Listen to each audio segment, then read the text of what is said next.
Hello everyone, welcome to my Batman Arkham Origins. I am the Knight difficulty, no damage walkthrough. This is the final part of the game, Blackgate Prison. And this wasn't so bad, but there was one combat encounter that I restarted on many times because the game kept on screwing me. And it's the combat encounter that takes place before you start Bane's boss fight for the first time. That's the one where I restarted the most. And you would think it would be the other combat encounters where I would restart the most, because, you know, there are those combat encounters that are pretty big, but that one just gave me a lot of trouble, because the special enemy types that they put in that sequence, the arrangement that they provide, just causes the combat to fall apart. And this is what I mean when I'm saying that the way this game utilizes certain special enemy types, and then the lack of options given to Batman, they don't work well with the kind of systems that they've set up. And that's why the combat fails so much in this game. But that's the end of those two combat encounters, and I've trimmed out a lot of the moments where you're just traversing Blackgate Prison, because obviously you've gone through those sequences on New Game and New Game Plus in order to unlock I Am the Knight mode, so what would be the whole point of including them when you already know what to do? And now we have this Predator encounter. This one, I had a really funny moment happen with this Predator encounter. So what I'm going to do for my strategy is I'm going to do a very similar route to Batman Arkham videos, where I'm going to take out the two enemies here. The second enemy, I do the knockdown smash to draw a lot of the enemies down there. I'm going to take out this sniper right over here, and I'm going to try to set up on this high ground over here and plant explosive gel. But weirdly, in Batman Arkham videos' video for this section, when he used the explosive gel to knock out the enemies climbing on the ladders, they actually got incapacitated. But in my case, 2 times, they got hit by the explosive gel, but they weren't incapacitated from the fall. I don't know why this happened, but here comes this guy, and I'm just going to throw the batarangs at him, and I'm going to plant explosive gel here, but both of these explosive gels are for nothing in the end. But going to the funny part of this Predator encounter, because I made noise up here, the enemies are obviously going to try to get to me. But what happens is, 4 guys are trying to climb a ladder, and because of the way enemies climb ladders in this game, where they have to go one at a time, if the enemy that is trying to climb the ladder is blocked, the other enemies are just paused. So you'll see them right there. You see them just standing there. It's because that one guy who's trying to climb the ladder cannot get to the ladder, and they have to wait their turn. They have to wait for him to climb the ladder before the game will allow them to climb the ladder. Because they're unable to do that, they're just standing there. And I've never had this happen before in any of the Predator encounters in the games, but this was just a luck of the draw right here. I mean, this could probably happen in every single Arkham game, but this game is obviously going to have this kind of problem given how rushed it is. But I'm just going to use a smoke pellet on these guys. One of them has thermal goggles, so he will be able to see me in the smoke, but he's not going to be able to do that though, because he's busy waiting for his turn to actually climb the ladder. So he's more focused on that rather than trying to activate his thermal goggles. But these are the last 2 enemies. They're just standing there because I'm guessing the smoke is reaching that level right there, so they have to stand still. But I'm just going to use the ledge takedown on them, and because I'm not hanging the enemies when I'm doing the ledge takedown, I'm going to be able to do a ledge takedown from the same position and take these guys out. Yeah, that has to be the strangest Predator encounter I've ever done in this game, because I've never had that problem before. And the rest of this is just combat encounters with a lot of enemies. But these aren't so bad because it's just a bunch of regular enemies, and you can easily use the multi-ground takedown to your advantage. So that's one. And we also have this one right here where Batman is talking with Deathstroke, and it's good of Rocksteady to reference this scene in Batman Arkham Knight, because the first time Deathstroke contacts Batman, he references this moment where Batman says he wasn't worried whatsoever about Deathstroke coming after him.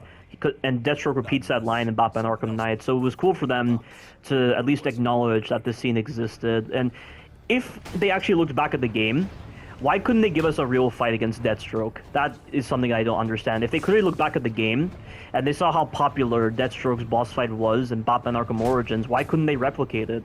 I mean, theoretically, Rocksteady should be able to one-up Warner Brothers easily, but they didn't. It's confusing like that, and they just gave us a tank battle. They reused the Arkham Knight's boss fight format and just put it in for Deathstroke, and it's pretty lazy. But here's a combat encounter, and look at that. That's why I love the multi-ground takedown. I mean, I earned that. I built up to free flow focus, I'm cashing in on the reward by increasing the blast radius on my explosive gel, and I'm able to follow up with the multi-ground takedown, because that is really cool, and, you know, you need it for this game, because this game's combat is very broken. If this game had the same level of polish as Batman Arkham Knight's combat, I wouldn't be using the multi-ground takedown so much. And, you know, that's just the thing that people say about the multi-ground takedown. Oh, they feel so overpowered, this and that. Well, a better solution would be to have it in the game, but not making the player use it so often, because you want to make the combat as diverse as possible. You want to complement the rhythm of the Batman Arkham series. So just give us more moves to do that just kind of hide the multi-ground takedown so that you don't use it so much. That is something that takes a lot more hard work and is more skillful in its implementation on the developer's part. But here's this combat encounter. This is the one where I got the most bloopers on. Like, the enemy arrangement here, there's a lot of opportunities for the combat to mess up. You have guys with stun batons, you have the martial artists, you have the douchey Venom henchmen guys who can grab me at any moment with their bullshit running attack. And you can counter the Venom henchmen even when their Venom is active, but such a response never really crossed my mind throughout most of this game, because I'm always used to these kind of heavy enemy types being unblockable thanks to Batman Arkham City and Batman Arkham Knight. And here are the shock gloves, and I lose my combo here, but watch this. Do you see that? I lost my combo, but because my shock gloves were active, Batman was able to do his long-range attacks. Why can't that be the default thing with the Arkham games? Why do you have to build up to X2 combo in order to do long-range attacks? The amount of times in the Arkham games where I lose my combo for very stupid reasons, and I'm unable to do anything because of the fact that I'm not at X2 combo. Like, this kind of system that they decided to favor with the general Arkham formula of building up to X2 combo just opens up more holes in the combat. But as demonstrated with the shock gloves bypass this problem where they allow you to do long-range attacks without having to build up your combo. Like, if they're capable of doing this, why don't they make that the general format for the combat? There wouldn't be any problems with it. It's something that doesn't make any sense to me, but it's a good thing that Batman Arkham Origins has this feature with the shock gloves, and I'm guessing with the thermal gloves as well from the Cold Heart DLC, which I need to re-download that DLC, because it is a decent piece of content. It's definitely the best DLC out of all of the Arkham games by far. It's definitely miles better than Batman Arkham Knight's DLC, because at least it has content to it, and it doesn't feel like challenge maps reskinned to be DLC.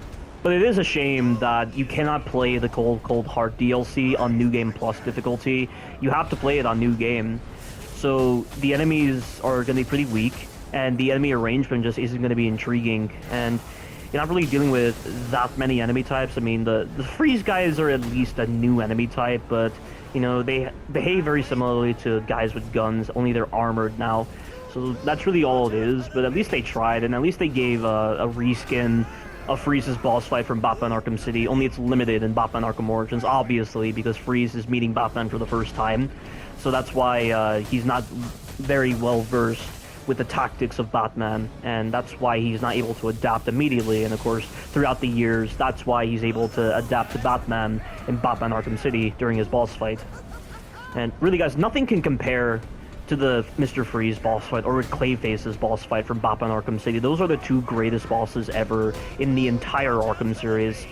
And Batman Arkham Origins' bosses don't hold a candle to this. And I did a poll on Batman Arkham Origins asking people what their favorite boss was in Batman Arkham Origins, and everybody said Deathstroke. I mean, some people said Bane, but it was primarily Deathstroke, and I can kind of understand that due to the cinematic factor and the fantasy of actually being able to engage in hand-to-hand combat with a very skilled assassin. But I don't really agree that he's the best boss, and you've already heard my reasons in the Deathstroke boss fight. But as you can see right here, Bane is incredibly angry with Batman. I mean, Bane is someone who says that life is suffering, and he's okay with ending it, and, you know, he wants to be at peace, this and that. And of course, he's furious with Batman because he resuscitated him. He prevented him from actually achieving the peace that he wanted in death. And that's why he injected himself with TN1, because he really felt like there was nothing he could live for, and he was willing to take even more risk to take down Batman since he pretty much offended him. That's why. And a lot of people have assumed that the TN1 is Titan, and it really seems like it right here. But the general gist of this boss fight is it's a Predator encounter, and this might honestly be my favorite fight in the entire game, because it's the one boss fight that actually works. I mean, these kind of Predator encounters are always going to work better than the combat encounters, because you're not dealing with any RNG in Predator encounters, and also it's just an interesting distraction from the main gameplay of Batman Arkham Origins, and at least they're trying to do something a little different with Bane right here. And I honestly wish that the detective mode jammer was active at all times with this fight so that you didn't actually know where Bane was. I think it would add more to the intimidation factor. But Bane in this boss fight, he's fast, but the game is pretty lenient with how he's able to catch you because it slows down time when he gets close to you, and you've already gotten to a hiding spot before he even has a chance to get close to you when he's running towards you, so it's not that big of a deal. But you can use the fire extinguishers to obscure Bane's vision, you can hide inside of the grates, you can hide inside of the vents, and you can also use the glue grenade against Bane. And, you know, I never really used the glue grenade against Bane because it's pretty powerful. And I actually saw footage of someone using the glue grenade on Bane after they pummeled him against the electric fence. And Bane lost Batman very quickly after he was stunned by the glue grenade. So rather than use the fire extinguishers, you might as well just use the glue grenade in order to get away from Bane. Because at times he'll still run even when you use the fire extinguisher. As you see right here, it goes into this cammed animation that zooms in on Bane, just slamming the ground. And he's going to try to run towards me. And I'm just going to hide in the grate, and I'm lucky he didn't spot me right there. And also, I'm trying to mash triangle right here, but you have to wait until this animation finishes before it allows you to do the silent takedown against him. And he's done. And that is a pretty quick and efficient boss fight. That's definitely my favorite fight in the game because it's a horror fight, and they actually do something different, and it works as intended. There's not really any problems with it. I mean, there are some minor problems, but they're not as bad as some of the bigger issues you've encountered in this game so far. And you've just seen Batman tank hits from a Goliath. I mean, how on earth is Batman able to resist that? Even with the armor, that is crazy. It's almost like how it is in the Batman 2021 film, where Batman's armor is on a whole other level with being able to stop bullets entirely, and he doesn't feel it. I mean, he can make him flinch, and that makes a lot of sense. But for him to just tank that many hits from assault rifles or pistols or even sniper rifle rounds is absolutely insane. And I'm wondering why we don't have body armor like that in the real world. That's something that's surprising. You know, if Batman is going to be able to amass body armor that easily, the Batman of this universe that's portrayed in the Batman 2021 film, it takes place in a not-so-technological setting, I would say, because, you know, one thing I do like about the Batman 2021 film is how authentic everything feels and how it feels in place in the time that it's taking place in. Like the Batmobile, for instance, isn't so technologically advanced. It just has a nitro booster attached to the back of a vehicle, and that's what passes as the Batmobile, and that's a little bit of character to it. But, you know, like, if Batman is going to be able to amass, like, incredible body armor like he has, why aren't more police officers or SWAT officers using such armor? Assuming that this kind of armor does exist, or maybe with military personnel, why aren't they using armor like that? That's pretty crazy. And Batman's lucky that none of the enemies had armor-piercing rounds, because I imagine the armor-piercing rounds would be a huge problem if he ever encountered them, and he'd have to be a lot more cautious. But of course, this is a Batman of the second year of his crime-fighting career, so he's going to be a lot more cautious. I mean, that's what they said in the Batman 2021 film, and it's the same thing Warner Brothers said as well when they were designing Batman. That's the reason why he wears the armor that he does. It's because of the fact that he hasn't had as much experience with fighting criminals yet, and he's trying to take less risks. That's why he wears this armor.